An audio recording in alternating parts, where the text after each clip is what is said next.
MPCA in Rochester, Minnesota as a regional director. I encountered the Corps of Engineers dredging of the navigation channel on the Mississippi River. Citizens brought to our attention, and universities, having done studies, were concerned about and providing documentation that the dredging was causing harm to the Mississippi River. If we can have the next slide to advance, Ted. The dredging there was done by a large 5,000 horsepower floating barge dredge that was discharging dredge spoil to the side waters, backwaters of the channel. We skipped one too far ahead now. Let's go back to the previous slide. Technology is wonderful by remote control. There we are. And the Corps maintained that they were authorized by federal law to dredge in the manner they saw fit and were exempt from state water quality standards and other provisions of the Federal Clean Water Act. The MPCA launched a lawsuit against the Corps of Engineers, claiming that they must comply. And through a series of events that ultimately ended up in clarifying amendments to the Clean Water Act, the Corps was then instructed to comply. So if we go to the next slide, we'll see some of what came through as a result of that lawsuit. The important things that were noticed is that while the Corps was dredging to support commercial navigation, a use of the nation's public waters, it also was creating harm in the form of turbidity, which can warm the water, smother organisms, clog fish gills, bury spawning beds, etc. Adding nutrients to the water that triggers algal blooms. Added legacy pollutants from the Twin City areas down the Mississippi River were being resuspended and finding their way into fish, causing fish consumption advisories. Invasive species were being introduced, and obviously the native fish were being interfered with, and habitat was being diminished. This is all in the Mississippi River. And what was the foundation of the claims that the Corps must dredge differently to avoid these impacts. So next slide, please.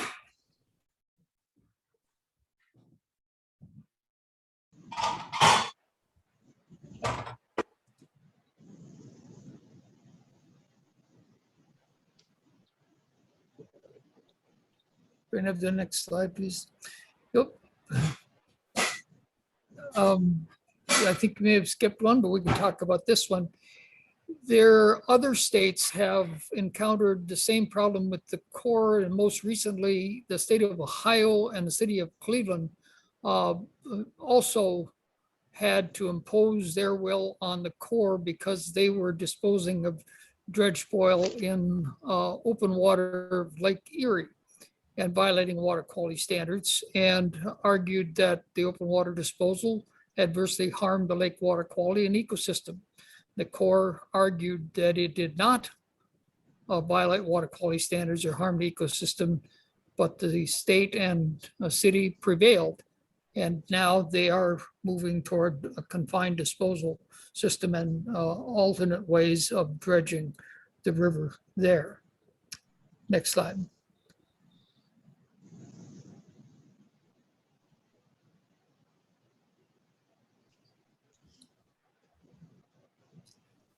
The amendment to the Clean Water Act that clarified the right of states to impose permit requirements and require compliance with water quality standards was the Clean Water Act Section 404T for those of you legal beagles.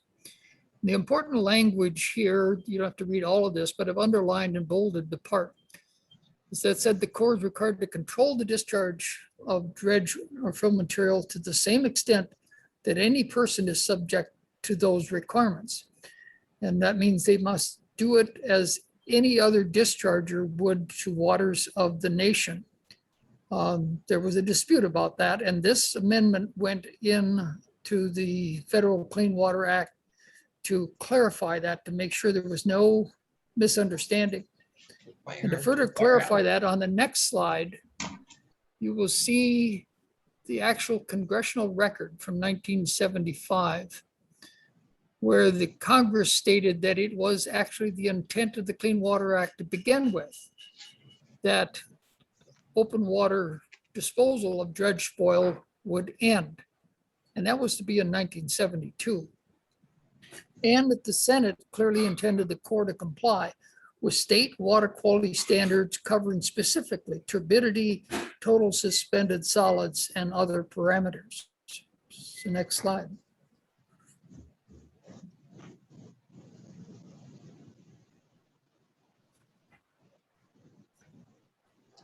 Minnesota state statutes that the state imposed on the Corps made it clear in statutes that dredge spoil is a pollutant. The S and G, R's refer to statute and rule in each of these bullet points. The discharge of dredge spoil requires a state permit. And to get a state permit, you must submit treatment plans to the PCA to be reviewed. In rule, the discharge standards are set to assure river or lake water quality standards are met. The permits will require monitoring to demonstrate compliance with those standards, and that inspections be allowed or conducted with reports that are required to document this compliance. If there are special situations that come along that require dredging to be done, but water quality standards cannot be met, state law requires that the Corps apply for a variance from these standards when those standards cannot be met. Next slide.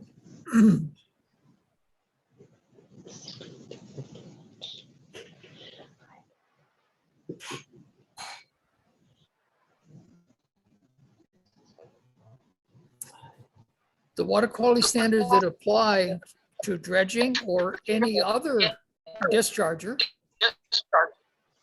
Sorry, getting a little feedback.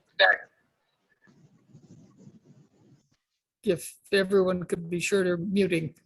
Thank you.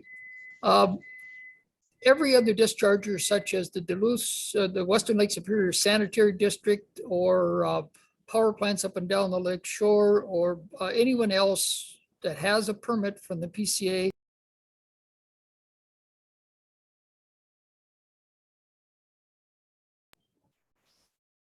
I had to unmute again. These standards apply to any other discharger, and this is important because of what the Clean Water Act says, that nothing should be imposed on the Corps greater than anyone else, but no less than anyone else. And these are some of the kinds of standards that you would see for total suspended solids, for nutrients like phosphorus, for anything that would deplete oxygen in the water column that are important for fish and aquatic life, to prohibit the discharge of toxic chemicals, metals, and other compounds that may harm aquatic life, for infectious agents that may harm people who come in contact with it, or other organisms that are affected by such infectious agents. Thermal discharges, things that would heat the water up. Something that warms the water is, of course, harmful to aquatic life. And there are a number of other parameters, but these are the kinds of things that are included in state and federal water quality standards. Next slide, please.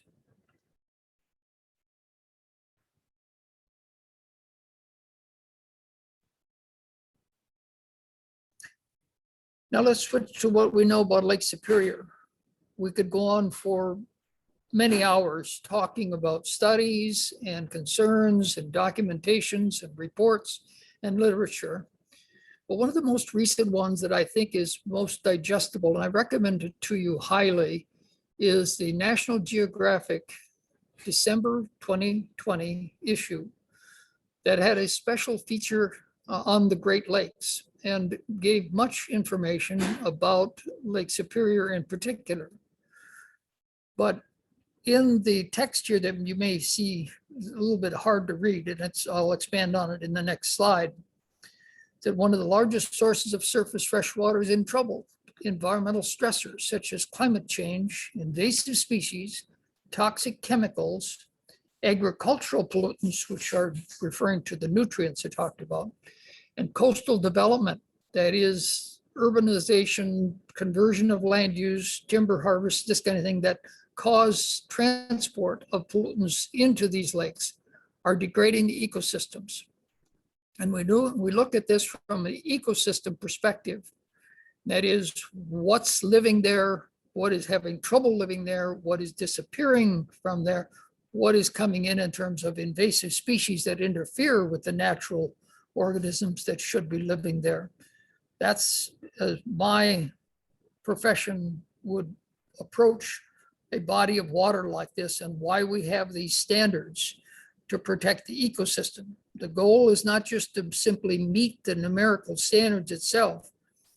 You can meet the numerical standards and still have the lake degrading.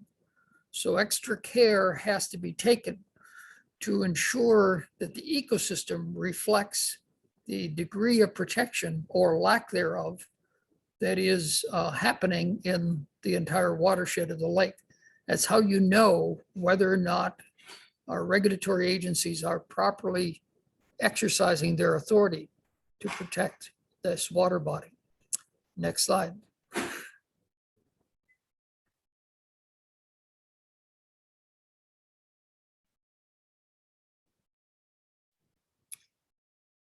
The National Geographic article summarizes a lot of literature reports here by saying that the stressors on Lake Superior's ecosystem are principally the warming water caused by climate change. But the water levels are also changing dramatically from wide swings between high levels and low levels. And that's over a very short period of time. And that creates stress, not only on people who live around the lake and cities and infrastructure, but on the ecosystem of the lake. Invasive species introduced into the lake largely by commercial navigation coming from the ocean and for other countries import the kinds of invasive species we see in the lakes. The toxics that come from industrial and municipal wastewater causes fish consumption advisories for mercury and new chemicals like the forever chemicals, PFAS. And this results in population declines of important aquatic species, and especially the ones that we see most, and that is the fish. The nutrients that run off, causing algal blooms that can draw down oxygen supplies when the algae die off. Some algal blooms are harmful to human and animal contact. The algal blooms are affecting many of the lower Great Lakes, and there have been episodes, increasing episodes of algal blooms on Lake Superior itself. We have had little hints of algal blooms right there on Minnesota Point in close proximity to the dredge boil discharge. And the loss of habitat is made manifest by the reducing the numbers of species in the lake. A particular healthy algae, diatoms, as you'll see in the National Geographic article, if you read it, are showing really drastic changes in numbers and in sizes of the algal cells, which is important to ecologists. And then the stressors on the lake is the overuse of it. We over extract its fish, and we over exploit and threaten to exploit its water. And we over exploit it for our navigation purposes to the detriment of the lake. So these are the conglomerate of the many categories of stressors that Lake Superior and the other Great Lakes are experiencing that dredge spoil now can impinge upon. So next slide.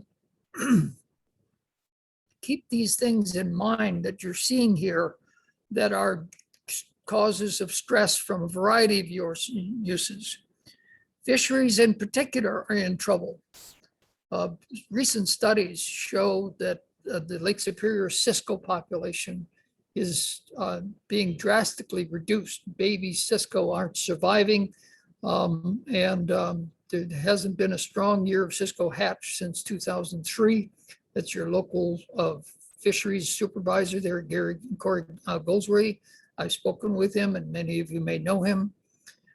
He says there's a whole suite of things. You can't put it down as just one thing that's impacting the Cisco, but it's this conglomeration of all things that you just saw listed. It's the entire ecosystem environmental issue that's we believe is causing this, and certainly climate change and lower ice cover. Cisco apparently need to spawn in an area under an ice shelf near shore.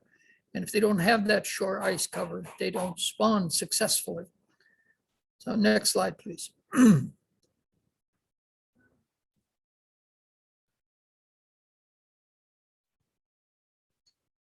So again, we revert back to why we dispose of dredge spoil and what's in it. Of course, that's to support commercial navigation. One of these uses we make, and we want to dispose of this spoil in the least cost method. But we have to remember that when we're doing this, we are exacerbating the very kinds of things that are stressing Lake Superior, increasing its turbidity. That warms the water. We know the whole Great Lakes system is getting too warm. When you add dredge spoil, sediment, turbidity in the water, the sun shining on the water absorbs that heat in the water column and warms the water faster than climate itself would ordinarily be able to do, simply because the air is warmer. The suspended fish, of course, suspended solids, of course, clogs fish gills and buries spawning beds, all the other effects. The nutrients in dredge spoil can cause algal blooms. The dredge spoil has legacy pollutants that are toxic and contribute to fish consumption advisories. And invasive species can be transported from the harbor itself out into the open lake, facilitating infection by various microbes especially. And then there's damage to habitat from this dredging activity. Next slide, please.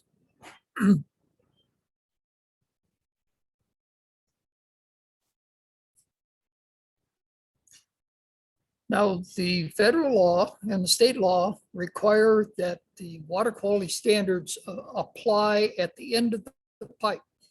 This is the end of the pipe of dredge oil being deposited on Minnesota Point. Every other discharger would take samples at this point and compare them with the standards that are applicable to the lake. The Corps of Engineers has insisted, and the MPCA has, for reasons we don't have full explanation on yet, agreed that rather than apply the standards here at the end of the pipe, they will monitor sediments in the harbor and match that to certain criteria of limitations. And then based on that, discharge the dredge spoil untreated into the lake. Next slide, please.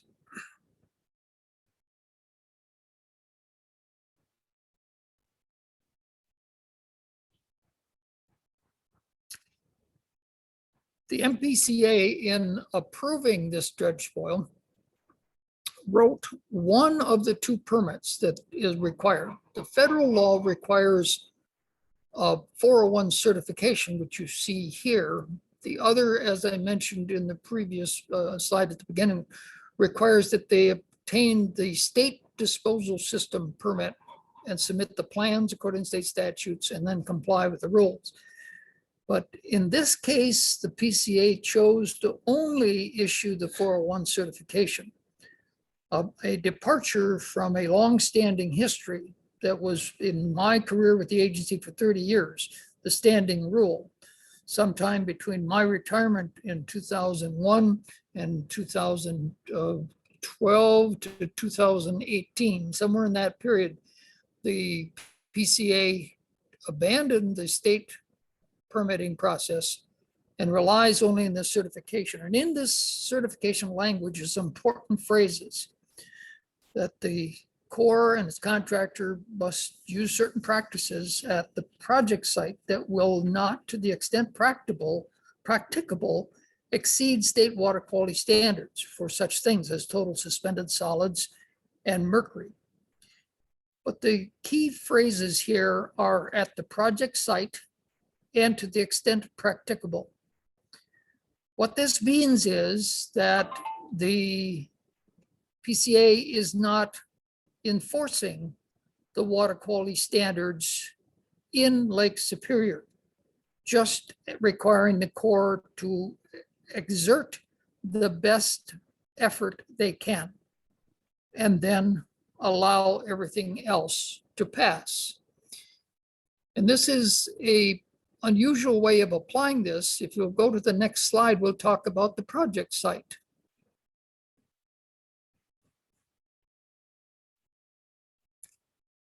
Here's an aerial satellite view of the harbor that you may recognize with the Duluth entry to the center left.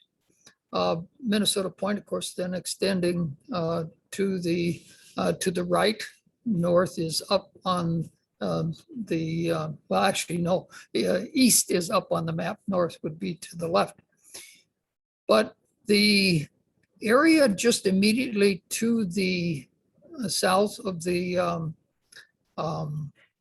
Duluth entry is the place where dredge boil was placed in 2020. The bar along the shore there, just to the in that area, and the arrow points to the dredge boil deposition. The PCA described the project area as a semicircle, oblong semicircle, 4,300 feet lakeward and 4,300 feet either side of the dredge boil disposal area itself, which was 2,500 feet in width. This then encompasses over 2 square miles of Lake Superior that the PCA has allocated to the Corps. The Corps has appropriated this much of Lake Superior, within which no water quality standards are being applied. It virtually means anything goes inside that large 2 square mile boundary. All the pollutants that we described associated with dredge boil are being allowed to be deposited in this circle. And then no requirement was imposed for the Corps to move along that outer edge and take water samples to demonstrate compliance. In fact, in documentation from the PCA to the Corps, the PCA actually expected that turbidity at least, and any pollutants that accompany turbidity to total suspended solids outside this 2 square mile plus area were likely to be exceeded as well. So virtually no enforceable limits were placed on the Corps' disposal of dredge boil in Lake Superior. So when you hear that the Corps is compliant with all MPCA requirements, it does not mean what it may seem to mean. It allows generous exceedances of all water quality standards inside this perimeter and actually makes allowances for exceedances outside this broad perimeter. Next slide.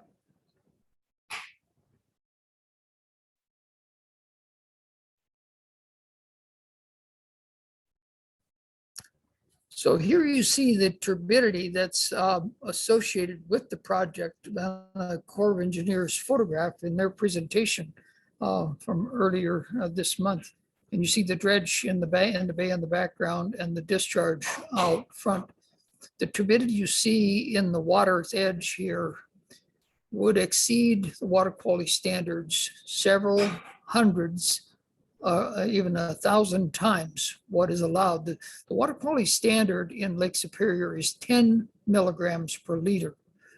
Gary may make some representations later in his presentations how high the turbidity levels may have gotten in Lake Superior. Next slide.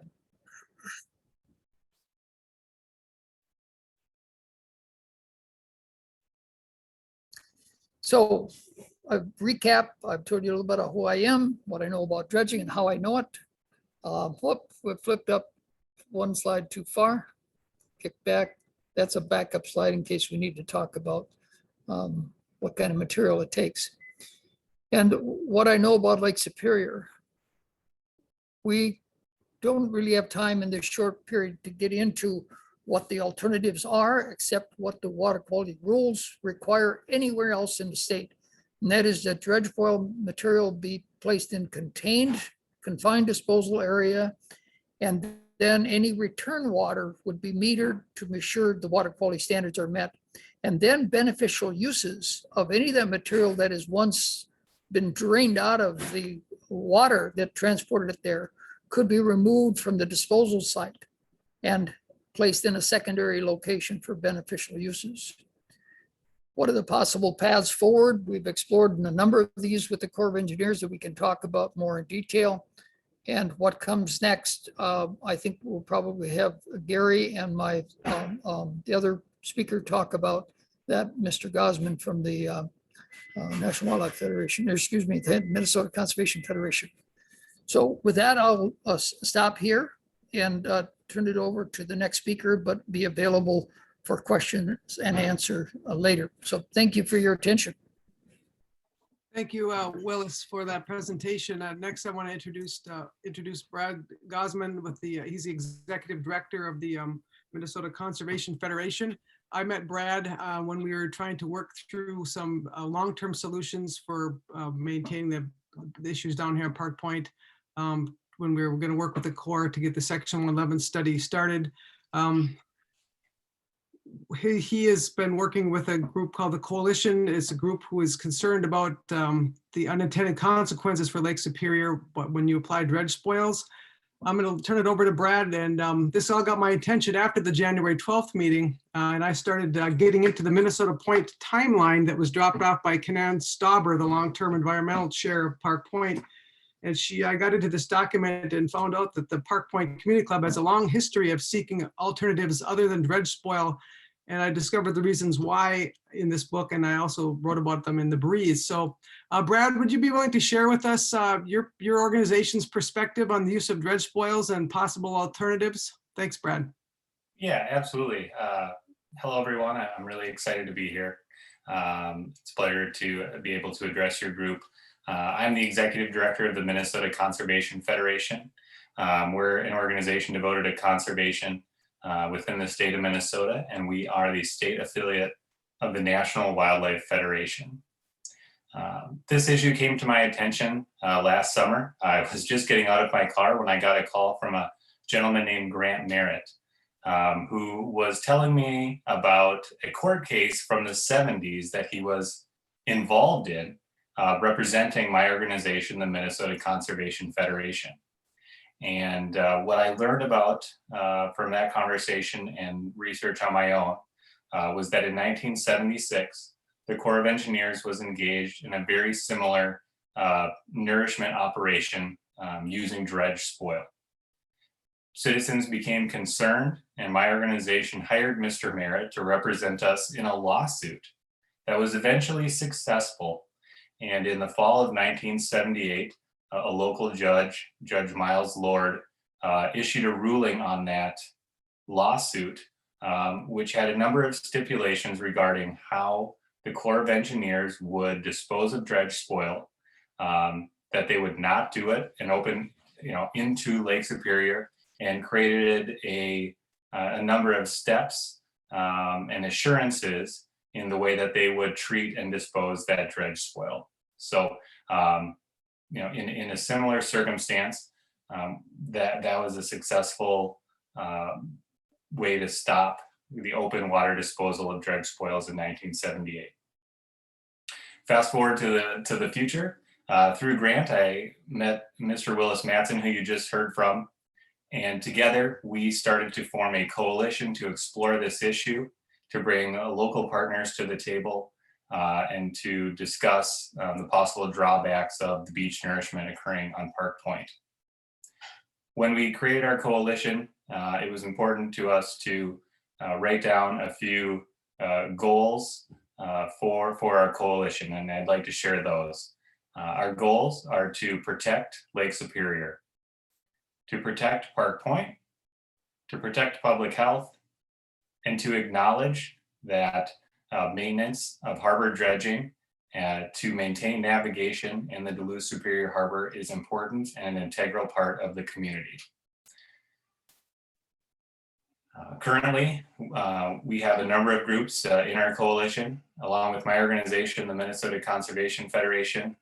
We have the Save Lake Superior Association, Clean Water Action, the North Shore Surf Riders, the National Wildlife Federation, along with Mr. Mattison and Mr. Merritt signed on as individuals who have both had experience with the Minnesota Pollution Control Agency.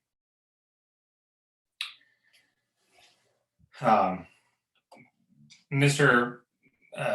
Mattison just described quite a few scientific reasons why, and legal reasons why the disposal of dredge spoil on the beach is not good, essentially. Our coalition, the more we talk about this issue, the more it becomes clear that putting this dredge material on the beach and having it wash into the lake is not healthy for the lake, and it doesn't seem to be a good solution to the problem of erosion on Park Point. The lake is eating the beach and will eat whatever is put on the beach. The grain size of the dredge material will quickly be washed away into the beach and doesn't present a long or short-term solution. On top of that, early in this process, we started talking to local residents about the aluminum cans on the beach, and I'm sure everyone is very familiar with that issue.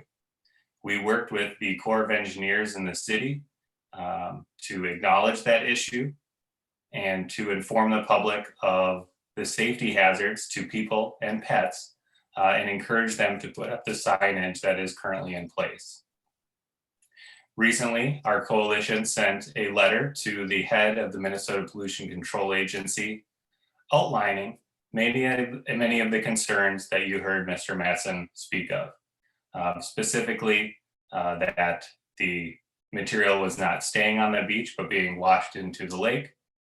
And the idea that dredge spoil under Minnesota law is classified as a pollutant that cannot just be put into any body of water, let alone Lake Superior. Our coalition is continuing to work on these issues, to engage with your club. We have been meeting along with Mr. Mattison with representatives from the Corps of Engineers, the Minnesota Pollution Control Agency, and the City of Duluth. We look forward to following up our letter that we sent to the head of the Minnesota Pollution Control Agency, along with representatives from all of those other agencies. But we have not yet heard back from anyone regarding our stance on these issues so that we can learn more and move forward to find better, longer-term solutions to the issues that are of great importance to the residents of Park Point, the City of Duluth, and the state of Minnesota. So with that, I would say thank you very much for having me, and we look forward to continuing to work through our coalition, along with your group and other local partners, to try to find the best solution we can to the erosion problems on Park Point, and to keep Lake Superior safe and healthy for future generations. It truly is a treasured resource, and we take its health very seriously. Thank you. Thank you, Brad. I appreciate you joining our meeting tonight and sharing that information. The next speaker we have tonight is Dr. Gary Glass. He's a retired EPA scientist, grew up on Park Point, has been working on erosion issues on Park Point since the 1990s when he and my mom used to put up some special fencing to keep the sand from blowing in. A disclaimer, yeah, Dr. Glass is my dad, so I'll put that out there right now. So I've observed his career over the last, I don't know, 50 some years as a researcher. He takes his work, he's very passionate about his work, and I'm eager to turn it over to you and he can share with you what he knows about Lake Superior and the work he's done looking at sediments and the what happens when things go into Lake Superior. Dr. Glass, are you there?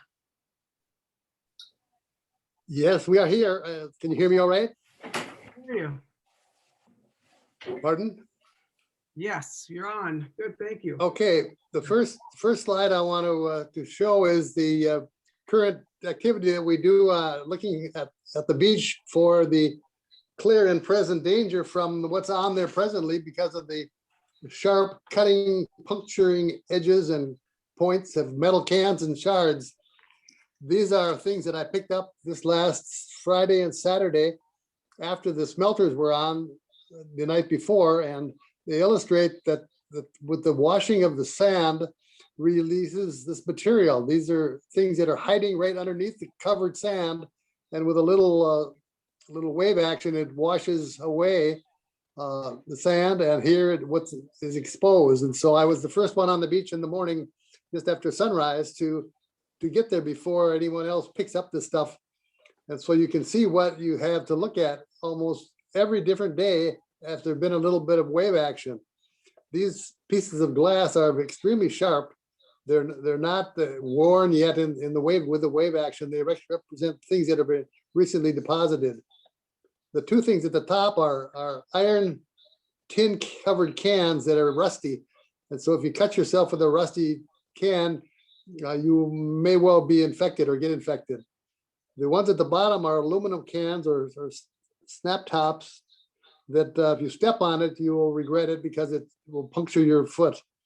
So I wanted to alert you to anybody who's on the beach to take care and bring a bag with you if you come down on the area around Franklin Park and walk on the beach from there to the canal. Pick up these things and take good care of them out of the way.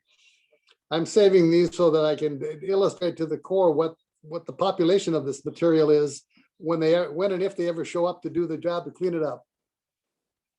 I also was happy to see that the city put a walkway onto the beach two summers ago at Franklin Park.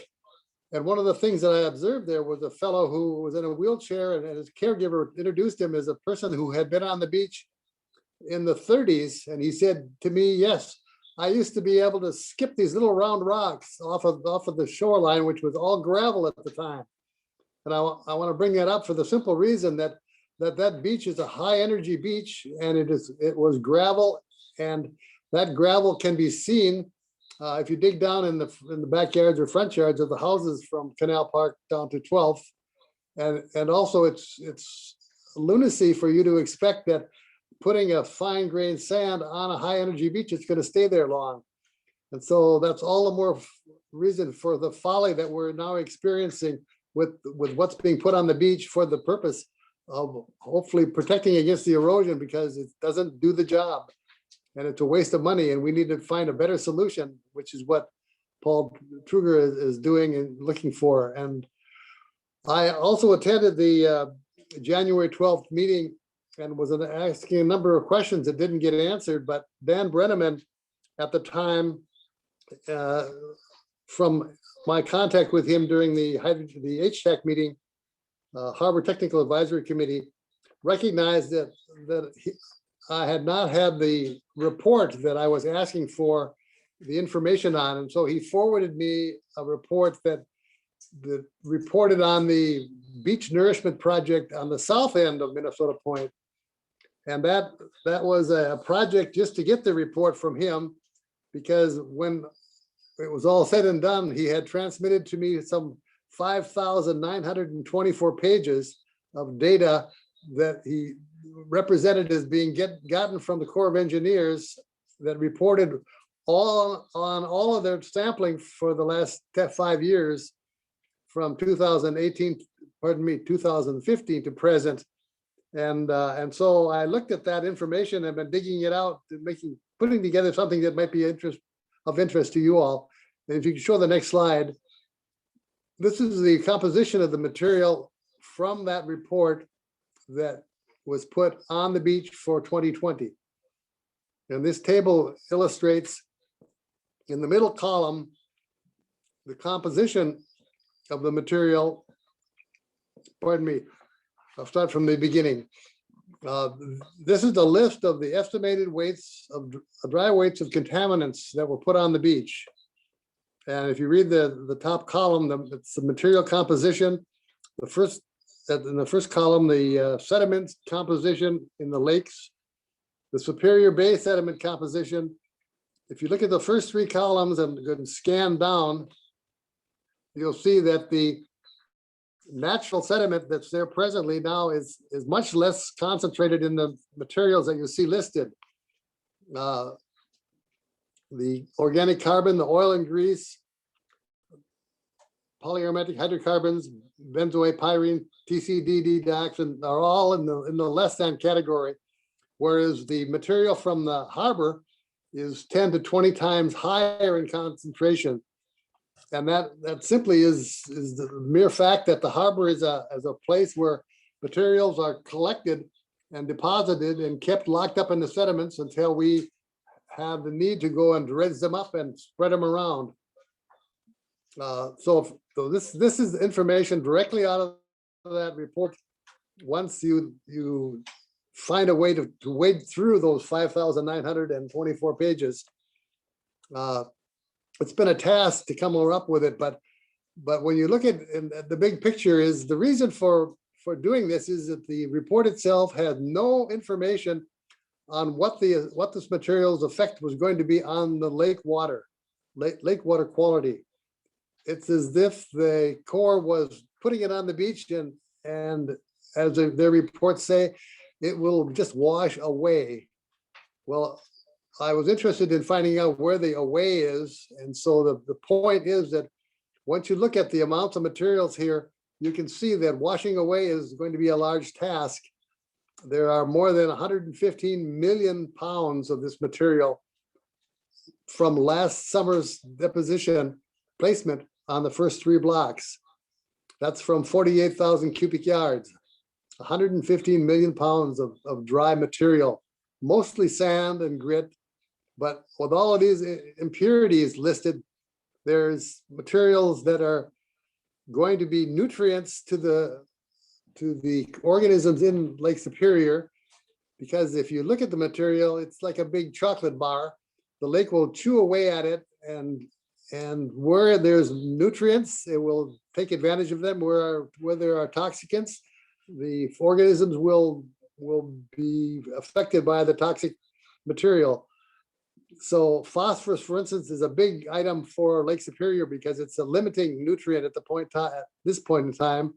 And the placement for last summer was 22,000 pounds. Interesting, eh?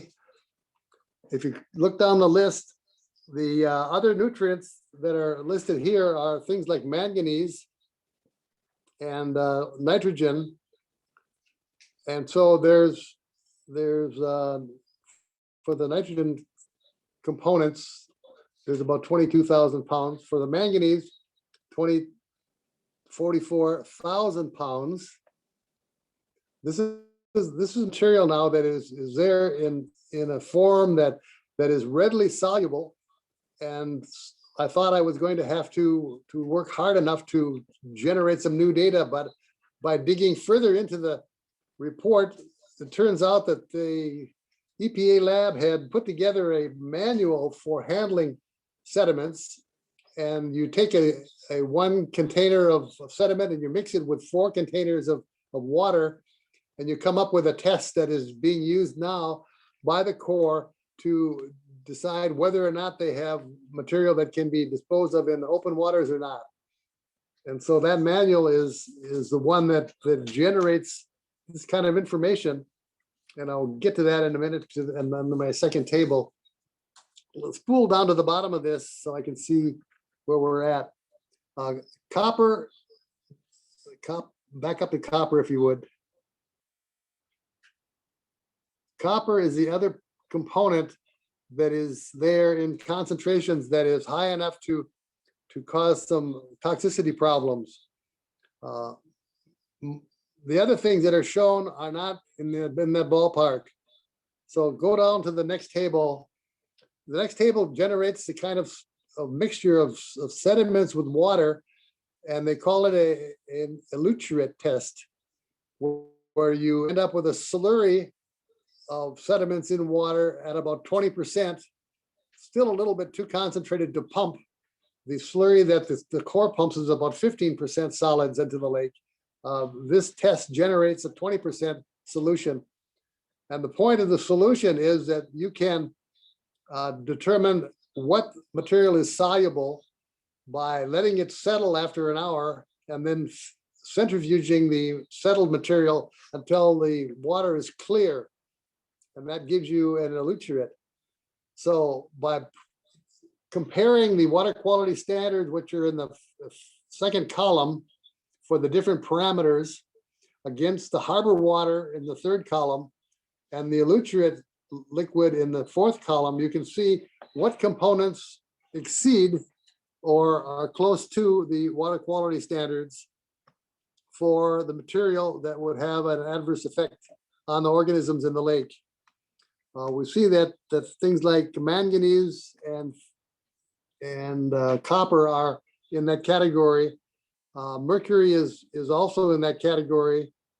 There's enough mercury from the previous table at about 5 kilograms total to affect that number of millions of fish, because of 1 part per million of mercury in the fish is the FDA standard or action standard. And so you could have 5 million 1 kilogram fish contaminated with the amount of mercury that was deposited on the beach last summer after it gets into the lake and gets methylated. So the long-term effect of putting this stuff in the lake is not good news, it's bad news. And I think I'm gonna just leave it there and people can ask questions if they want any further information. That's all I have for the moment. All right, thank you, Dr. Glass, for that information. Well, that's a lot to take in. At this time, I'd like to open it up to any park pointers who might have a question for any of the speakers, Mr. Mattison, Mr. Gausman, or Dr. Glass.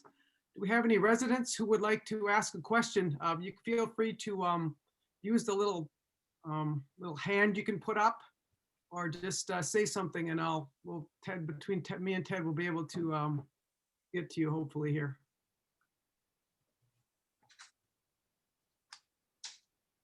I have a question for Dr. Glass. When we go back to that table that you were just describing, to not oversimplify it, let me put that back up. Did I highlight the right one?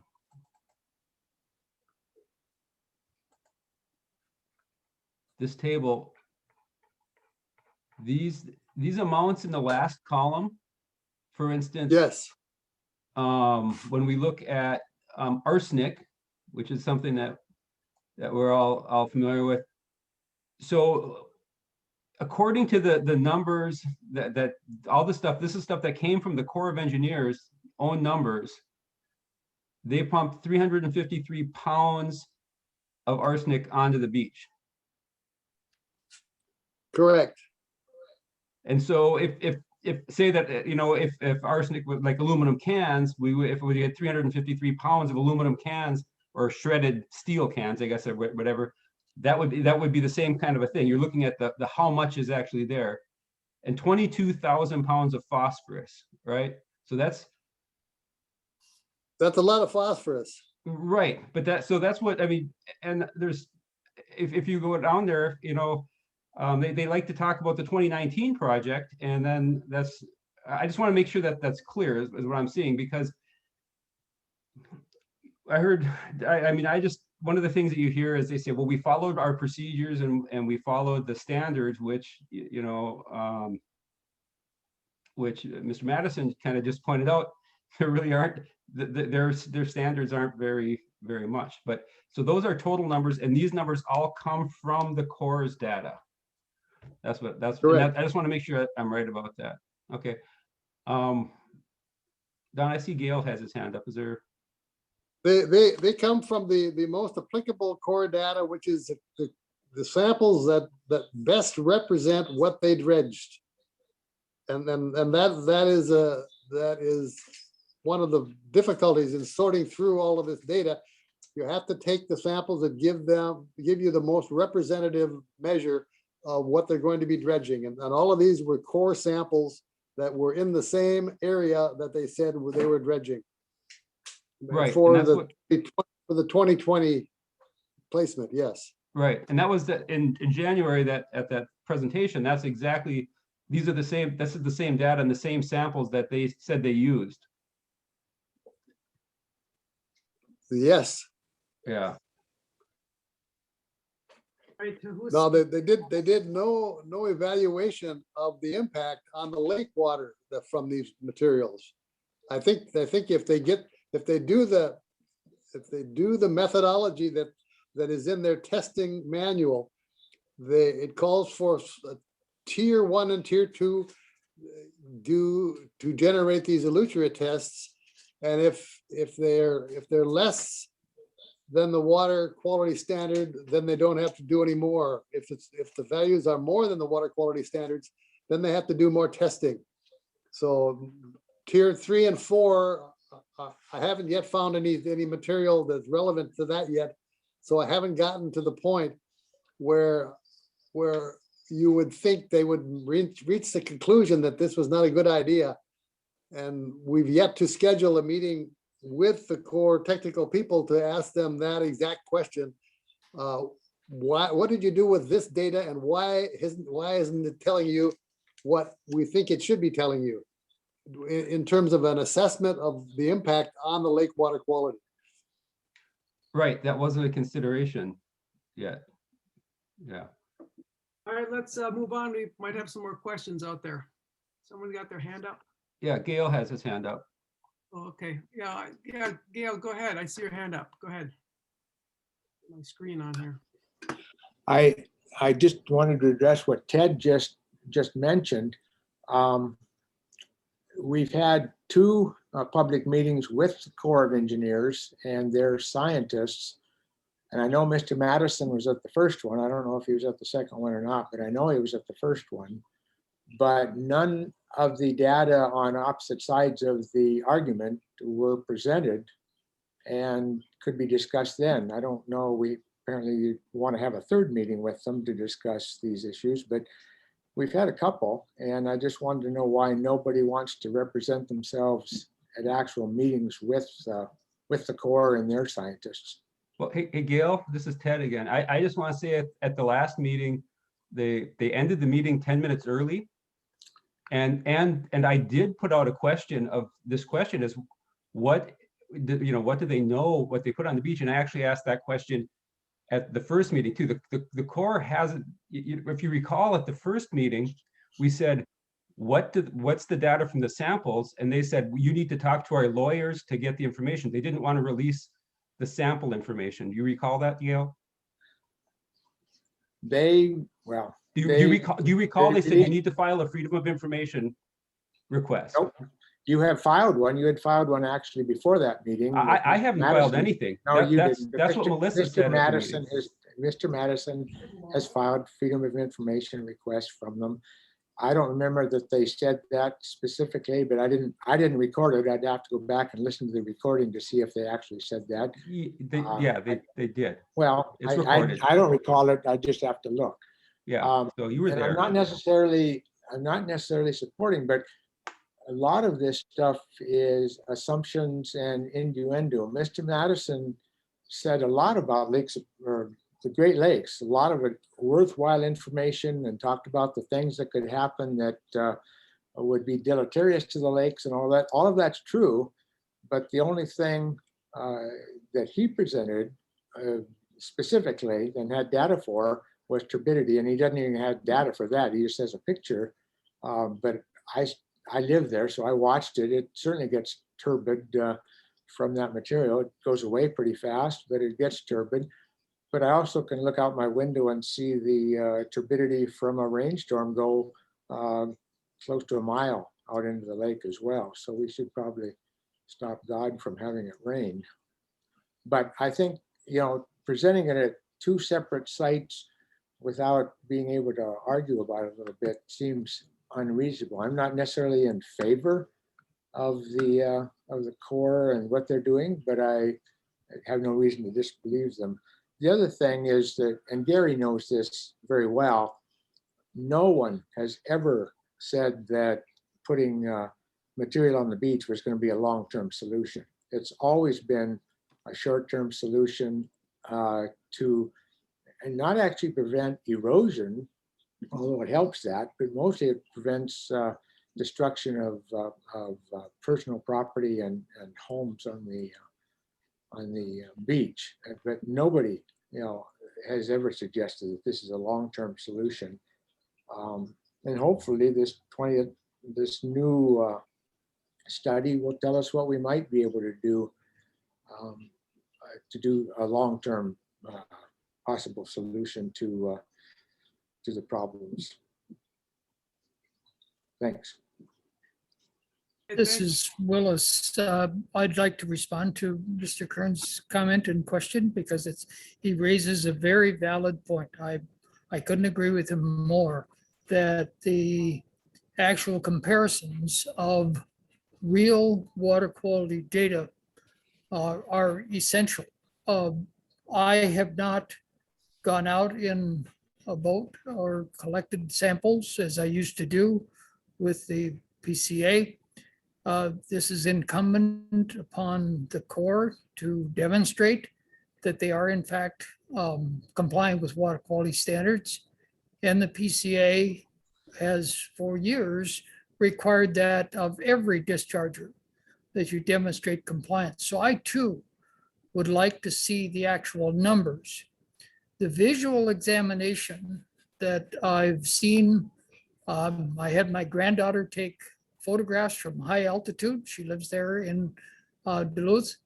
Others have walked and paddled up and down the shore and done gross measurements of how far you can see the turbidity, because if you can see it, it's exceeding standards.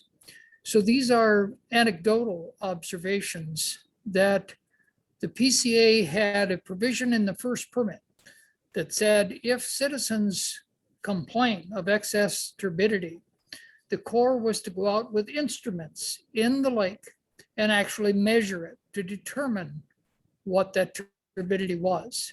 The PCA did not enforce that when complaints came in from citizens, and the Corps did not comply. So we do not have those numbers. The harm from turbidity is irrefutable. You point out correctly that Lake Superior gets turbid from a variety of sources. Land runoff is one of the things I pointed out. Water running off the watershed is already stressing Lake Superior. When you see that, that's a stress. And when the polluters around the lake add suspended solids, runoff adds suspended solids, and dredge foil adds suspended solids, they have a cumulative effect.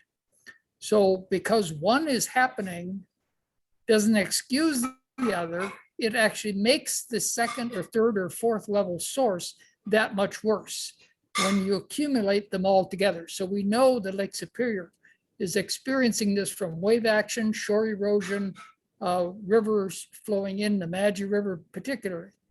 So the goal is to reduce those stresses wherever possible. Watershed management plans are going on in St. Louis and the Maggie River to reduce those sources. So it's incumbent on all actors, all contributors, all players to do their part to reduce that turbidity stress on the lake. Thank you. That's very helpful. And then I have only one other comment or question, actually, that may sound a little bit like sour grapes, but it's a bureaucratic question. The Erosion and High Water Committee has met since 2019, and I think it's done a lot of good work and made some recommendations, including some of the stuff that Mr. Gausman took credit for.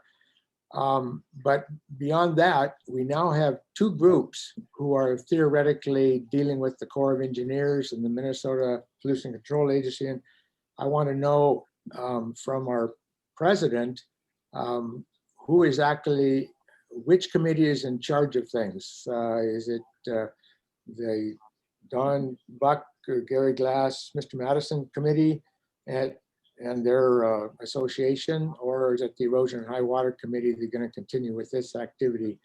And shouldn't they be working together and meeting together with the various people involved? I'm not sure I understand the question. The city Who's in charge of dealing with the Corps of Engineers to run the beach issue?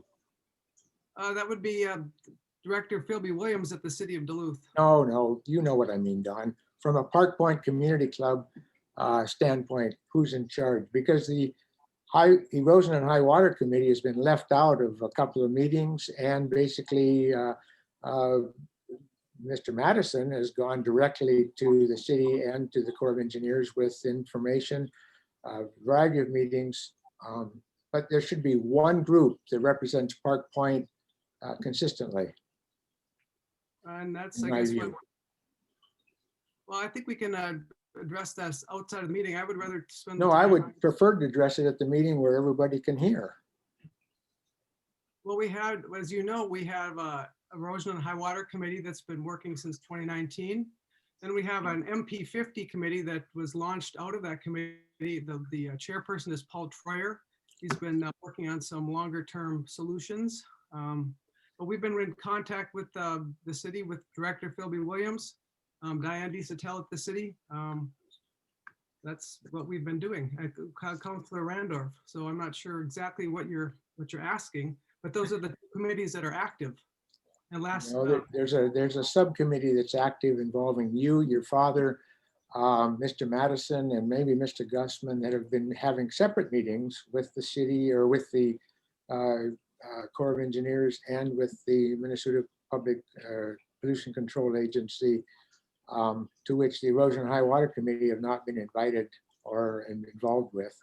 And at least I consider that a separate committee, and not always do the powers that be get the same message from both of those sources of people. all right, well, thanks for your input. Yep, thank you. So thanks much. Any questions for the speakers tonight? This is Hamilton. I have a couple of questions for Gary Glass.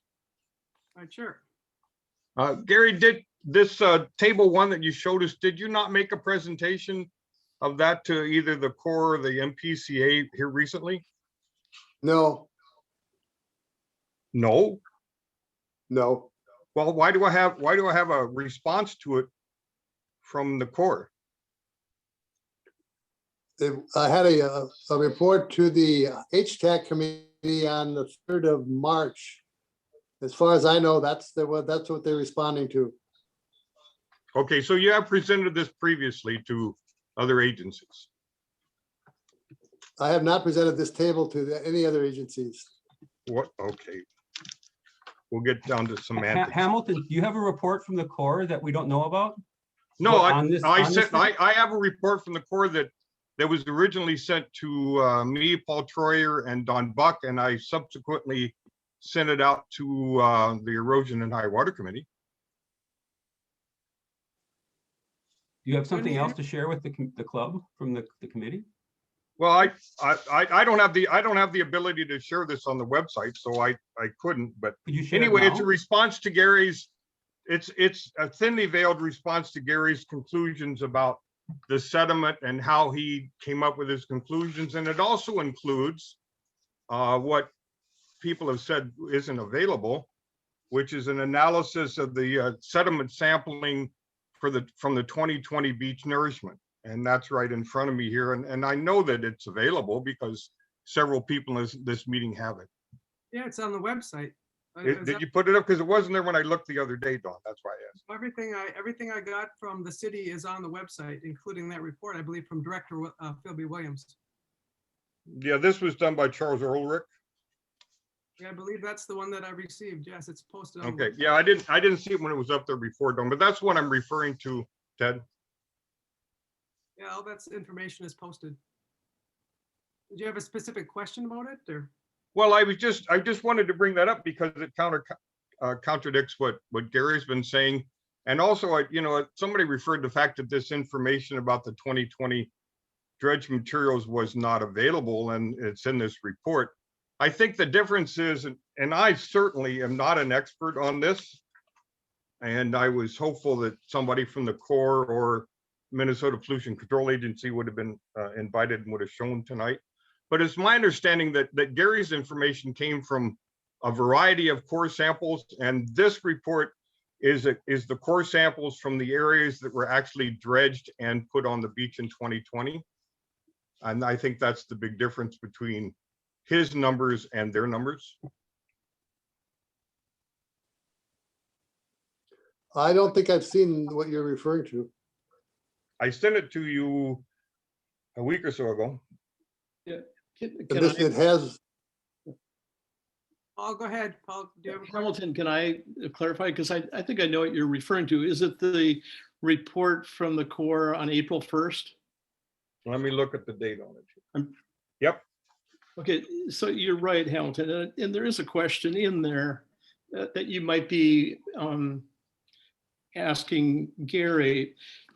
It was the third paragraph down. It says, there have been recent reports by independent sources suggesting that these sediments pose a risk to human health through calculations presenting the total mass of individual constituents or elements. The purpose of this letter is to reiterate that there is no risk to human health from the dredge material placed on Minnesota Point in 2020.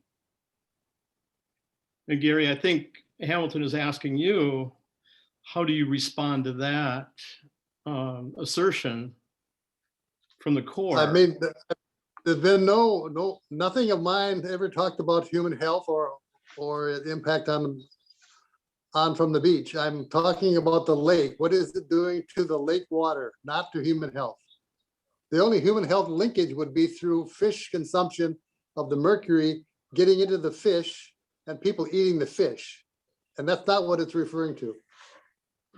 So it's not addressing my emphasis at all. Don, may I interject maybe a helpful answer here as well? Yeah, that'd be helpful, Willis. Thanks much. Because I've begun to collaborate more closely with Gary and to provide the same kind of technical advice and PCA history experience to the Park Point Community Club on this technical advisory committee. I also serve that role for Brad Gausman's coalition. So I'm giving technical advice based on my background, knowledge, and science. So working with Gary on the numbers there and his calculations, he asked me to look at them very early on. And from my scientific background in pollution control, went over the methods he was using to try to calculate what was being delivered to Lake Superior. I made a couple of comments about them, but he's also thrown them out for others to look at. And this was to be examined strictly from the standpoint as, does the math, does the method make sense to use the samples he took from the Corps' data and multiply them by the volume of dredge spoil, and then use that to estimate the delivery of each of those constituents he has listed to Lake Superior. And we do this as scientists, what we call peer review amongst people who are our peers, to say, you have the qualifications to look at how he did that, and is that done correctly? The early data in those charts were just that, calculations. No implications were drawn, no conclusions were reached at that early stage when the Corps, I did see the Corps' critique. And for some reason or other, they totally misrepresented or misunderstood the intent and the scope of what was done. They somehow thought those numbers were being used to represent health hazards. Well, they weren't representing either health hazards or lake impacts yet. The end goal was to describe exactly what I was talking about in terms of state and water quality standards for the lake, not for health impacts. Neither Gary nor I are health risk experts. We are water quality experts. So the goal was to look at Lake Superior and what was being delivered to Lake Superior. So it surprised us that the Corps misunderstood that. But we're also gratified to know that once they looked at the calculations, they found no flaw in the method of calculating from the sediments in the harbor what the dredging would have done to deliver to Lake Superior. All who have looked at that so far have found no flaw in that method of calculating the delivery of pollutants to Lake Superior. So there was a real miss, and that's been communicated back to the Corps that we don't know how they got the impression that that was supposed to be a health risk assessment critique, because it was not. So they misunderstood. So it's too bad that that now is circulating as somehow a dismantling, a debunking, a discrediting of Dr. Glass's work that I helped him with. And we'll be happy to show the proper use of it as he completes this report that he's collaborating with me on it. So I think you'll see with clarity the significance of that work and how it fortifies what all the PCA standards and rules and the federal standards have aimed to do for all this time, is to keep that material from going into waters of the nation or waters of the state. Is that helpful? So if I'm to understand this, so Gary's analysis of the sediments has nothing to do with the water quality standards or the human health risk assessment that the Corps is held to in order to do the dredging and place it on the beach in which the MPCA gives its approval. Thank you for feeding that back, because I'm glad you said that, because that's not what I said. So let me clarify. Gary's work had no intent of being a reflection of any health risks. There are health risks, I believe, inherent in those, but we're not qualified, neither Gary nor I are qualified to draw those conclusions. They were intended, contrary to what you just stated, to represent impacts on Lake Superior relative to applicable water quality standards. So that's the part. They do reflect water quality standard potential violations. They do not represent health risk assessments, even though they could be used for that. We don't do that. That's outside our purview. So I guess I'm a little confused and not as well educated as you on these facts, but considering what you just said about water quality standards, how and why would the Minnesota Pollution Control Agency issue a water quality standards 401 certification for the 2020 beach nourishment and now for the 2021 beach nourishment if in fact those water quality standards were not met by the proposed or done dredging and placement activities? That might be a question that Brad can best answer based on the letter that his coalition sent to the PCA. Brad, do you want to field that? Well, unfortunately, we just don't know. They have not responded to us in those questions. It has been very difficult to engage in a back and forth discussion with the Minnesota Pollution Control Agency or the Corps of Engineers. It was brought up earlier, why aren't those folks at this meeting engaging in a discussion, or why weren't we at a previous meeting engaging them in a discussion? That type of meeting has not been available. And so we have tried numerous times and engaged with them in meetings. We have sought meetings, we have been awarded meetings, we have attended meetings. A back and forth, as we are having tonight, a constructive dialogue of getting to the facts and finding out what we need to do, has not been something we've been able to do with these agencies. So unfortunately, I don't know why they haven't. I don't know. And that's as simply as I'll put it there. We hope to receive a response to our letter soon. We sent it to the director of the MPCA, other MPCA employees, people with the city of Duluth, and core employees in Duluth and Detroit as well. So we are eager to engage with them in this dialogue, but my answer is I don't know. And the question is the same. Why are they not enforcing water quality standards on this discharge as they do every other discharge in compliance with the Clean Water Act and state law? We do not understand why they did what they did. And we also, as I described, say if they needed to issue a permit that did violate water quality standards, there's a process for that. It's called a variance. Just like zoning laws have variances, you may have reason, good reason to violate a law, but you don't do it without replying a variance and going through that process. It baffles me. I used to run the state's 401 certification program, and I did for nearly 30 years. It would never have been issued this way. That's why we did what we did back in 1975, and the PCA wrote a letter to the Corps in 1978 that laid this out clearly. Now the PCA is doing something 180 degrees the other direction. We do not understand. The coalition wrote a letter to the PCA saying, this is what we think you did. This is what we think the law says. Will you meet with us and help us understand why you did that? So we are asking that very same question. Why did you do that? In context of what's going on in Lake Superior, the law and the standards. We don't understand.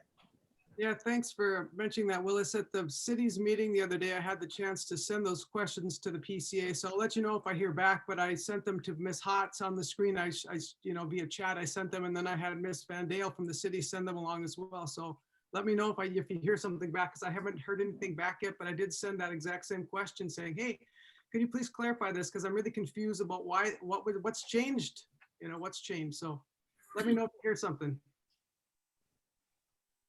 Hey, out there, anybody, I see we've lost a few folks. It's complicated, it's complex. There's many questions and I'm learning something new every day. Does anybody else from Park Point have a question that they'd like to ask any of our guests?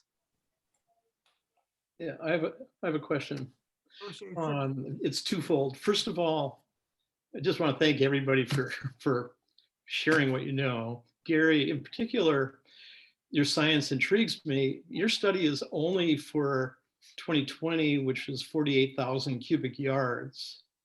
My understanding is that this year the Corps is already going ahead with 100,000 cubic yards, and the MPCA has approved over a 5-year period 1 million cubic yards.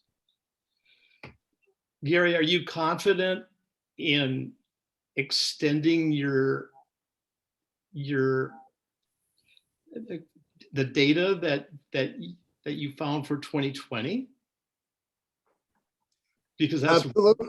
The methodology is sound, and the only thing missing is the actual sample numbers from the areas that they're going to dredge. Where they have indicated for 2020, that's the numbers that I could use. There are no numbers for 2019. They haven't said how much was dredged from what spots in 2019. So I can't do the 2019 thing precisely. I could guess, but why guess if they have the numbers? And if they also have what they're gonna do for 2021, we can do the same thing, but they have to cough up the data. And they haven't done it yet, because they're not interested in looking at what's gonna happen to the lake or what's going to take care of the fish advisories. We need to have PFAS in that sediment, because there's no question that the additional fish advisory for American smelt is undoubtedly contributed to by what's being put on the beach at Park Point. And so we're gonna be in a bigger mess when that finally gets figured out, if we don't get the right numbers for the right parameters. Okay. Yep, thank you. Then I also want to echo something Hamilton said, and I agree with him totally. It's, for those of us who live on Park Point, we're trying to understand some science that is hard to understand. And I hear the Corps and the city saying one thing. I hear Gary and others saying another thing. How do we, and I hear both sides saying we're not talking to each other. So what is your recommendation, and open it to all three of you, on how as a community we move ahead to work together? Because quite frankly, people on Park Point they really are good stewards of the lake and really care about the lake. And I mean, I think that's part of our ethic. But we have to work together if we're going to make progress with that. So my question to you is, what's your advice to people living on Park Point for moving ahead, given this sort of conflicting information? You're asking me that question? All three of you, yeah, yep. Well, Well, let me start. Okay, Go ahead. I was just going to start by saying that working with Brad and the coalition, we feel we've not really communicated what we've tried to hear with the Park Point community to the city. Because to the extent that we are short of information that we're still asking from the PCA and the Corps, the city may also be short of information. So one of the things I've advised the coalition is that we do not want to work at cross purposes with the city. And in order to do that, we have to have good exchange of information. So your city councilwoman has been gracious enough to arrange for a meeting on Friday between Mr. Gausman and myself, and certainly the Park Point representatives would be welcome to be there too. It might be very beneficial just to have this same conversation, a dialogue where question and answer, exchange, understanding, clearing up of misunderstanding, such as, for example, the Corps report that supposedly was just going to dispose of the issues we're raising. They too need to know that the Corps was responding to something totally different, to get back on the same page. And then look at the interest of the coalition in protecting Lake Superior as the ultimate purpose. But meanwhile, not messing up any measures that are being taken to protect Minnesota Point from being eroded and private property being damaged. We believe there are viable alternatives that would not be so adversely impactful to Lake Superior. So, and then offering to meet with the PCA saying, what don't we understand? Then maybe what they don't understand about what we're saying. We have to have dialogue, and we've not had good dialogue. So that's what I think has to happen moving forward, is really being sure we're communicating clearly and completely with one another. That's our goal. Thank you. Gary? Well, I think that the science would benefit if the scientists could have a one-on-one with each other and talk about peer review, for one thing, because there are some very different approaches to how the work has been done to assess what's in the sediments from the Corps' perspective as different from the EPA lab's perspective. If you compare the recent article that was just published last month by members of the EPA lab, you'll see the methodology for doing the sampling and analysis are totally different. And so it's an interesting comparison, particularly from my perspective, because I've been out of the game for 20 years, to see that all the new tools that they have and are applying to the very same questions. What's the mercury doing to the fish and fish food in the estuary, and how does it track into the lake? So we benefit a lot by being able to do one-on-one conversation with the Corps and the PCA people. We've had that on the list to do. We just not gotten there yet. There've been blockades put up in the way for us to have that kind of a conversation.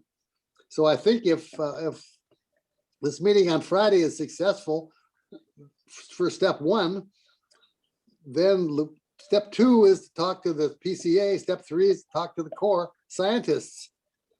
That'll help. That's what I would do. Because there's a real problem in some of the sampling that they've done when they use metal containers and metal spoons to handle high levels of mercury. Mercury amalgamates with the metal and you lose it from your sample. And if they don't know that, they're going to be very surprised.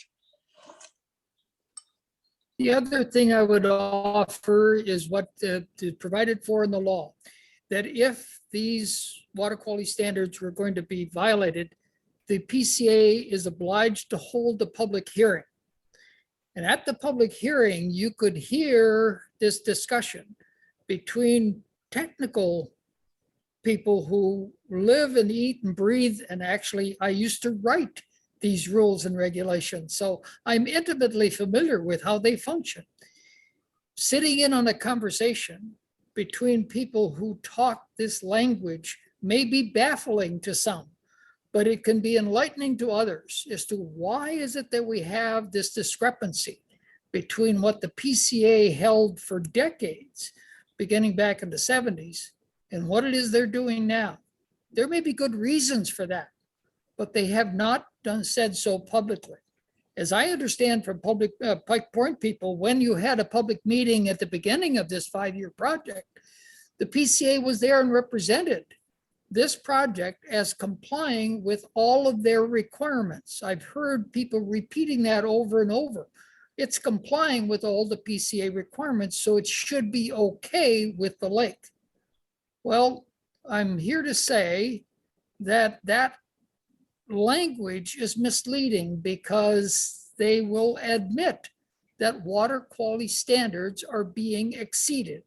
And it came to a surprise to me when talking to Park Point people saying, I had no idea that Lake Superior water quality standards would be exceeded if we asked for and received this dredge spoil on the beach to help protect our property. And we don't think the city of Duluth would jeopardize Lake Superior for the property out there without knowing it. And it may be the ultimate decision they've made, saying, we have no other solution but dredge spoil, so we have to exceed water quality standards. And the way you do that properly is through a variance public hearing, where everybody hears that that's what the trade-off is that's being made and why it's being justified. So more public dialogue and the public hearing is the way it would have been done in my 20, 30 years with the PCA. Do I see another question? Gail, do you have another question? It's not really a question. I just want to, it's been a couple of hours and it's been very enlightening to listen to everyone, and I appreciate everybody's time and information, and it puts a different perspective on ways of looking at things. So thank you all. Thanks, Gail. Good to see you. I'd like to say comments. I still don't understand the relationship between these two groups that are representing us. We appointed this erosion committee, correct? in this other group. Now, what the heck was the name of it? Gary, et cetera? Yeah, I don't know. MP 50 is the long-term Minnesota Point planning that Paul Troyer chairs, and Gary has been giving some technical advice there, and Willis as well. In the long term, that's the long-term planning branch of it, you know, looking at the section 111 and longer-term solutions rather than dredge spoils. I'm still this trying to is figure out Hamilton. what I'm- group is working with the Corps in the city representing the club. Is it both of these groups or one of these groups or what? Well, I heard at the public meeting the other day that the Corps is in touch with Hamilton about getting the beach cleaned up.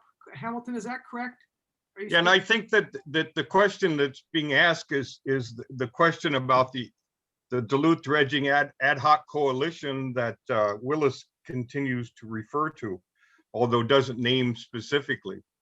And Well, that's the other group that Gary was asking about also. Or not Gary, but Gail. There seems to be another group of people who are acting in behest of the Park Point Community Club. And I believe that was the I'll question. address that. Our coalition is not representing the Park Point Community Club. We want to work hand in hand with the Park Point Community Club. The local residents know Park Point best and have proved to be a wonderful source of information about the project and what they are seeing on the ground. Our letter to the Minnesota Pollution Control Agency was not signed by the Park Point Community Club, and we do not claim to represent the views of your neighborhood or your club. We are an ad hoc coalition who have struggled to find a suitable name for ourselves, admittedly. But we have no official ties to the Park Point Community Club and have in no way in any meeting indicated that we represent the views of your organization. If you Could would you like tell me to- who you do represent then? Yes, signed on to our letter to the Minnesota Pollution Control Agency includes the Minnesota Conservation Federation. That's my organization. I'm the executive director. The Save Lake Superior Association, Clean Water Action, the National Wildlife Federation, and the North Shore Surf Rider Foundation. That is our coalition who put together that letter. I have been, along with Willis, leading that coalition, organizing it, and contributing to meetings and reaching out to the Corps and the Pollution Control Agency in the city of Duluth to learn more about these issues and advocate for the health of Lake Superior. That is our biggest concern. Human health is, of course, very important, and the stability of the residences and the landform that is Park Point are also incredibly important. But our first concern here is the lake. What is going into the lake? What is the effect of the introduction of that material to the lake? And those are the conversations we're engaging with those organizations with. All right, thanks, Brad. Does anyone else out there have a question for our guests tonight? I didn't see any little hands up. Anybody else? Yeah, I had just one more. Is just a as far as the community club, the way I understood the Erosion High Water Committee was not a decision-making group by any means. I understand that they were an information gathering group. Is that because any decision, I'm not on that committee, but if someone's speaking on behalf of the community club, I'd like to, before we, as a community club are doing it, I would hope that the membership would have a chance to weigh in on something. Just like if we joined the coalition. And I hope you get a good name, Brad. That's really good. And I really appreciate it. And I'm sorry, I'm losing my temper a little bit, but we don't make decisions. We don't tell the Corps what to do. I think Jim Philby-Williams said it 4 times in the last presentation, the city-owned beach. I mean, the beach is the city's beach. And so Gail or Hamilton, and when you're asked that question, I'm thinking the committees usually bring information to the general membership, and that's where it goes. And so that's why I'm wondering if you have information that's not getting to the, you know. to the- Ted, I can assure you that I've forwarded everything to. Any major decisions we've had have gone, and Don comes to our meetings, have gone through the Park Point Community Club.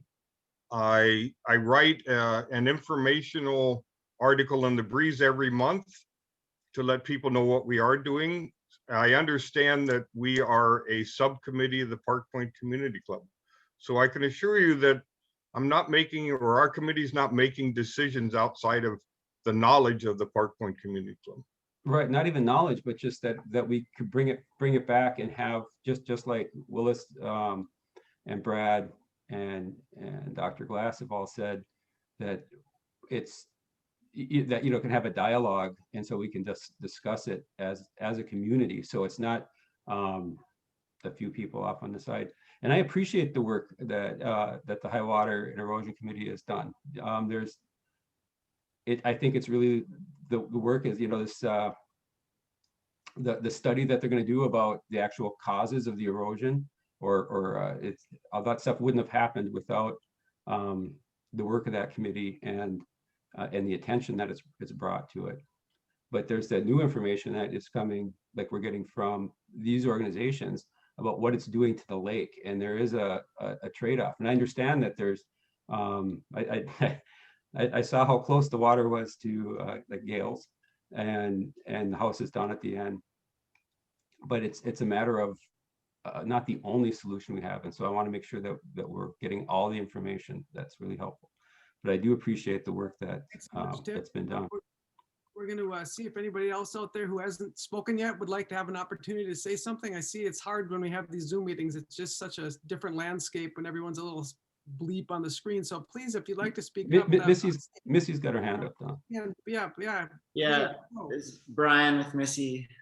This is very, I mean, there's a lot to it and it's confusing. We're at 3205. Anyway, shouldn't the city be freaking out about their own beach having a bunch of crap in it and like all these pollutants in the water? I mean, we live here, so we are freaking out, which totally makes sense and is good. But like this, like what if somebody cuts themselves and gets tetanus, or cuts themselves and is like, why does this beach have, you know, they're not like hypodermic needles in there, but like, you know, sues the city for like all this crap here that they knew about. So like, we're obviously at the table, but do we get the impression that the city is like pushing the Corps of Engineers to like fix this, you know, like this is a problem. Yes, you didn't think it was going to be a problem, but it's your responsibility to fix it. So what's the plan, and fix it and move forward? I would say that the city's, you know, asked the Corps to step up. But we need to keep the pressure on to make sure that they do take care of all of it. And we've been asking questions. We're still learning a lot about these new emerging topics. And so a continued education and dialogue is going to be vital. So I'll keep you in the loop with what I find out, and these conversations that are happening Friday, we'll wait and hear what Brad and Willis learned from the city in terms of where they're at with the Duluth as the green city, and is it hypocrisy if you're going to really be doing this other stuff? So there's a lot of conversations to be had. So really appreciate your input. Anybody else out there? Me. Oh, hi. I've just got one more comment. Gary pointed out that as he walks along the edge of the beach where water has been eroded, or where the sand has been eroded, he's finding some cans and glass. I think the glass has probably been there. It comes and goes all the time, but the cans, early last fall and even early this spring, there were no cans in front of my house at the 700 block and down into the 800 block. But there have been the last week and a half after that last storm, and after wave action has taken away some of the sand, it's uncovering cans. So I suspect, I don't know what kind of digging or whatever they're going to do on the beach, but the more they dig into that sand and disturb it, they're going to find more cans, I suspect. even though the total number of cans over this spring is way down from what it was last fall, which is good.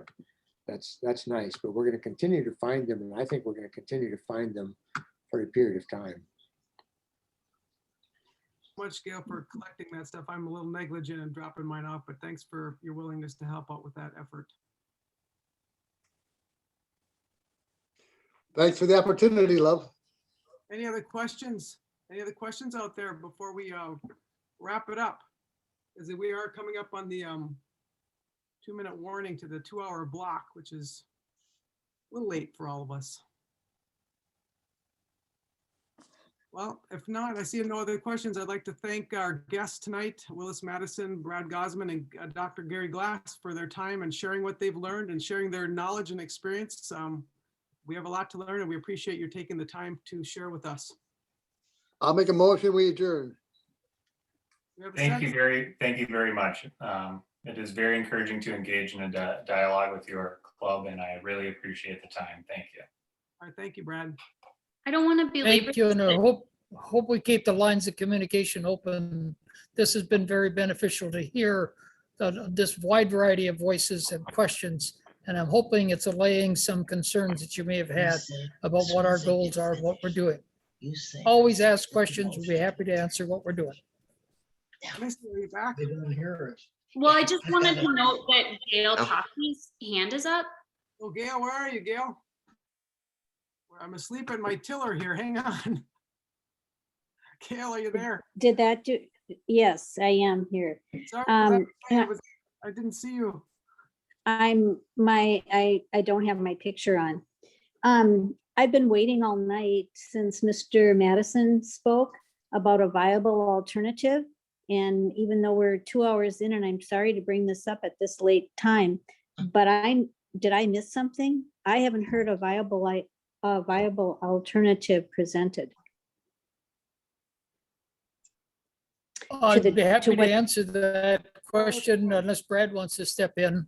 Last January, Brad and I initiated a meeting with the U.S. Army Corps of Engineers Section 111 people because I had read a study, the 2001 Section 111 study, that talked about what was happening to Minnesota Point and what the natural supply of sediment would have been to the beach that would have sustained it. And I'm familiar with what's called longshore drift of sand. So I read the study and then talked to the Corps about it. And I said, I don't think your 2001 study could be verified if it were done by today's method. Would the Corps recognize that there may be some shortcomings, flaws, and new information available, especially with the advent of climate change, that would warrant their revisiting that whole study? They agreed with us completely and said they were going to launch an internal review of that, but to do a formal full redo of the study required having the city of Duluth be a local non-federal partner. So we shared that information. We had the city on the call with us, Roz Randorf and Jim Philby Williams, fortunately, were there with us on the call. So they learned, as we did, that there was an opportunity to look at alternatives, which could say that the Corps, being responsible for the loss of sediment on Minnesota Point, is responsible for replacing it. And that might be sediment that would be taken from the lake itself, that's blocked by the two harbor entry breakwater systems. And it would be involved possibly moving that sediment around the breakwater and reintroducing it where it would have naturally flown from both directions, from the south and from the north, toward the center of Minnesota Point at some point of meeting. And Gary points out that the sediment that would naturally have been on the north end would have been large gravel or cobble coming from the north shore that's more likely to stay there than sand is. So we helped in conjunction, our coalition, in conjunction with the city, explored that alternative to using harbor dredge material to save the property and restore the functions, ecological and water quality, as well as the beach for Minnesota Point. So we will put a little feather in our own hat as a coalition that we did this in conjunction with the city and relaunched that, which we think is a viable alternative for the long term. The short term is more troublesome, and we could talk about that too, what we're exploring for the short term. But I just made some contacts earlier today to spawn some efforts toward short term. So we're trying to work with you hand in glove with the Park Point people and with the city to solve the problem that we don't think dredge spoil is the solution to on Minnesota Point Beach.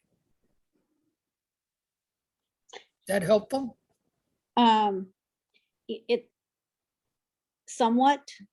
I'm concerned about the fact that you're talking short-term and long-term, and short-term is this summer, and long-term is something that's probably way out there. And I'm convinced that we need the work of the committee, the High Water Erosion Committee, to continue to work forward to try to do some short-term resolution. And I'm liking to hear what you have to say about the long-term, but I am concerned about short-term. And what you're saying sounds very long-term to me. That sounds like it's way out there. And I think our immediacy is important. I share that concern, and this is why I contacted the Emergency Management Office of the U.S. Army Corps of Engineers in Detroit, a young lady there by the name of Christy Walker. She says she has been familiar with the situation on Minnesota Point, actually visited and walked the point with city officials and explored possibilities, but did not go forward with any further explanation of them because the immediate solution at the time was dredge spoil. Now that dredge spoil is being called into question, Ms. Walker is willing to restart those conversations. She discussed 4 or 5 different possibilities for meeting the short-term needs of Minnesota Point, where personal property and city infrastructure might be in jeopardy. I don't have the answers to all those. It just was a beginning of that conversation, which would go to your short-term question, which we understand is an eminent and anxiety-producing question for people on Park Point, especially at the very north end. So we sympathize with that. We don't want to be in any way an obstacle to the short-term solution, and we want to be a facilitator for the longer-term sustainable solution. So it will require cooperation from all parties to figure out what these are and pick the best choices as soon as possible. Willis, yeah, Councilor Randorf has expressed interest in helping us pursue those other short-term options. So when she's back, we're going to connecting with Ms. Walker at the Corps to find out what those possibilities that were discussed last summer for the short-term options, geotubes, other types of fill, et cetera.